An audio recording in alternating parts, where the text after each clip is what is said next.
Welcome to the ACSA Campus Tour, where every Tuesday we take you to another part of the state, talk with a district leader about the successes and challenges that they are experiencing in their school community, and what comes next for that district administrator, the students, and the teachers. And joining us today, the superintendent from the Elk Grove Unified School District, Chris Hoffman. Chris, thanks so much for being with us today. I'm going to come right to a leadership question off the top. Your district was the first district to close statewide due to the COVID-19 pandemic, which puts you very much in a leadership role. I want to ask you about that decision and what goes into that decision and the successes and challenges that you and your district experienced then and what you guys have experienced throughout that process. Okay. First of all, Naj, thanks for having me on the program. I'm glad to share some of the experiences we've had over the past several weeks. So the initial decision with regards to the school closure we did was actually a schedule change to buy us time. So we actually moved our spring break up a week to buy some time. And the reason we needed to buy some time is we've been working very closely with our county health department for several weeks, and we're actually tracking a dozen or so COVID related situations with family and staff across the district, all of them in a good place, people safe. But it was a Friday afternoon after we'd kind of thought things were in a good place. We got a call that one of our families had two members of the family that were confirmed cases of COVID-19. And they were actually grandparents that lived in a home with a father and four children, and the four children had been exposed to the grandparents for several days and were actually exhibiting symptoms. And so we had the conversation directly with our county health department, and what we were told was that we needed to assume that these children were infected because there weren't the resources in place to be able to test the children at that time.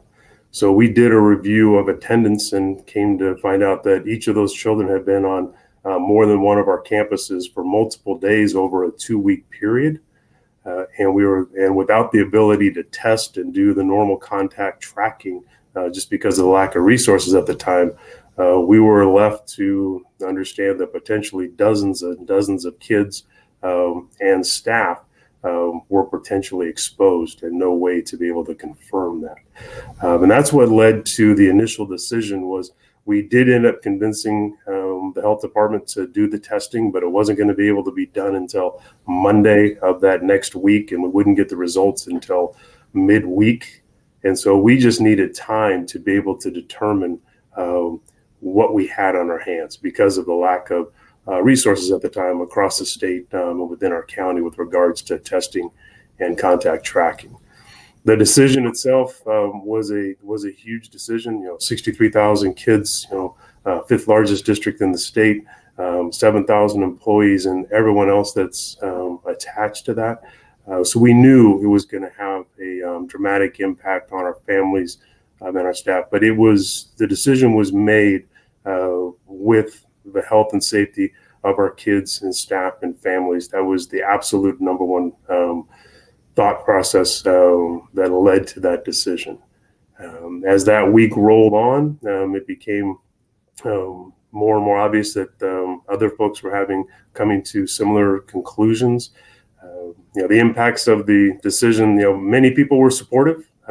We'd actually already had people communicating to us that they thought this was going to break out. I wasn't an expert on the medical field, so I didn't know what that was, right or wrong along those lines. But people had already started to, families were concerned.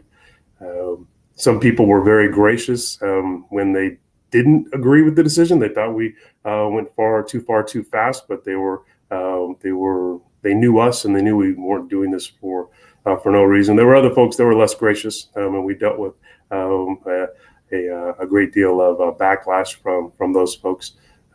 But that's part of the leadership, reality.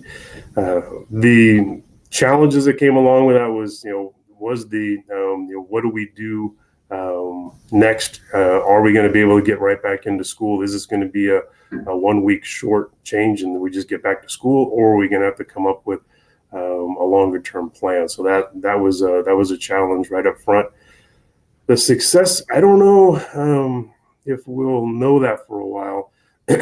My hope is that we stem the spread of the disease locally, and if we were able to do that, then we very likely save some families from some tragic outcomes. So that's the hope that would be the success of the decision. I want to ask you about the budget. Governor Newsom brought out his May revision, and I think those of us in education expected that there would be some cuts to public education, perhaps not at the depth that they were suggested. And then you and your team went to the school board and talked to them about the depth of the cuts if there was no negotiation at the state capitol. We know that the governor is going to have a bare bones budget by the constitutional deadline. We know that there's really a lot left to go because the tax information won't come in until August. For you and for the district, how do you go about coming up with a budget by your deadline, knowing that there are so many variables that could come in August or September?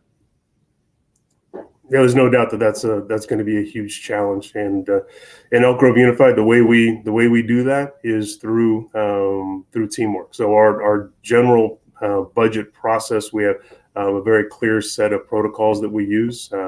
Obviously, my board is involved. We have 7 bargaining units that are part of our organization, and the leaders of all of those folks, we call them partners in education, are part of this process. And my executive leadership team as well. So the process isn't going to change. We will do this collectively. We'll do this as a team. The challenges of a $15 billion deficit in the upcoming budget year, $19 billion overall, greater depths of a cut than we saw in the Great Recession, basically overnight. It's untenable. It's just not doable. But we will have to work our way through it. I will give the governor some credit because he did do some things that are of help, specifically at Elk Grove Unified and to many districts across the state. Although I think there's a great deal of negotiation that's going on right now with regards to what's been proposed. The reductions to district costs with relation to pensions in the next 2 years is very helpful. He did identify some additional dollars that came from the federal government that's designed to go to states and not necessarily to education. And to the governor's credit, he did move those dollars into education. The current formula is actually very beneficial to the Elk Grove Unified School District specifically. But it doesn't meet the needs of districts collectively across the state. So I think there's going to be a great deal of work around that. I think in the 2021 school year, we are already spending freeze in place, hiring freeze in place, redirecting dollars out of important things like professional development and instructional materials. We've taken action to not complete probationary status of a number of employees. So we've already made some initial reductions that will net us some one-time savings in the current year, which will roll over and help us in 2021. If the governor's budget goes through as proposed, 2021 will be doable. The big challenge are in the 2 out years in 21-22 and 22-23. We presented to the board a $61 million deficit for the 21-22 school year. That's obviously undoable. The reserves, we don't have the reserves in place to be able to cover that for more than a single year. And so while the help that the governor's proposed to this point is useful for the 2021 school year, they are one-time in nature, and we have to build 3-year budgets, and we have to be able to meet the needs of students and staff over multi-year projections, not just in a single year. And without interjection, from the federal government. I just think this is undoable. You can't do it at the state level. I want to say, the request from the state level, we're really asking for an investment. I hear a lot about, the term bailout. We're not looking to be bailed out. We're looking for an investment to keep districts like Elk Grove unified, employing 7,000 people, educating 63,000 kids, and making a difference in the lives of all of those people, and to decimate what we've built over the past several years in a short-term economic downturn, and then to try to rebuild it again several years down the road just makes no sense. So we're looking for an investment from the federal government that will help us work our way through this short-term situation, and allow us to keep the services that we provide to kids and families at the highest possible level. We've heard so much about social emotional wellness for students because so many students right now rely on schools to see their friends, to see their teachers, to get involved.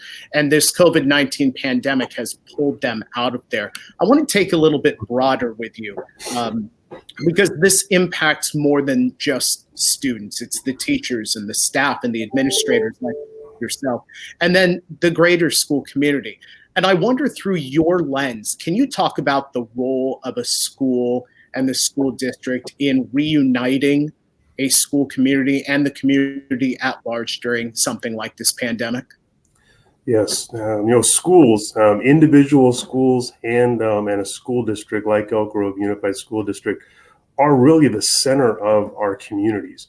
Our individual schools are often the safest place for kids to be within their entire community, and it's also a place where they get their meals on a daily basis. They get help with healthcare. They get help with social emotional learning, and then the connections of extracurricular and co-curricular activities and after-school support. All of those things come about from our schools. So we are obviously dedicated to providing the highest possible education to all of our kids, and we know that an education is the key to closing gaps across social emotional or social economic lines across the United States and in our communities specifically.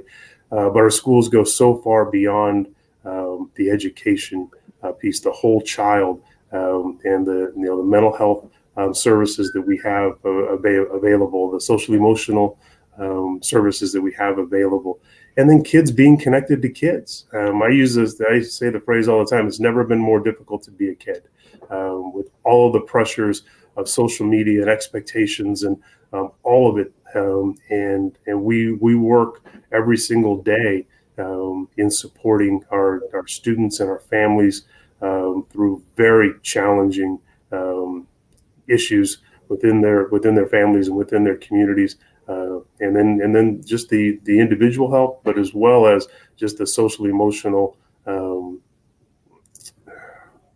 health of the entire community is dependent upon schools. So we take that responsibility very seriously.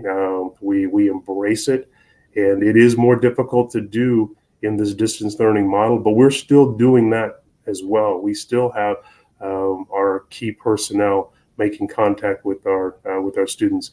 We have an attendance process that we do every day, even though we're not required to take attendance. But the purpose of the attendance is actually a connection between our teachers and our students on a daily basis, and it's really a check-in. Are you okay? Is there anything you need beyond teaching and learning? And it's a way to help identify kids who might be in crisis or might just need someone to reach out to them, and then we can make sure those resources are available.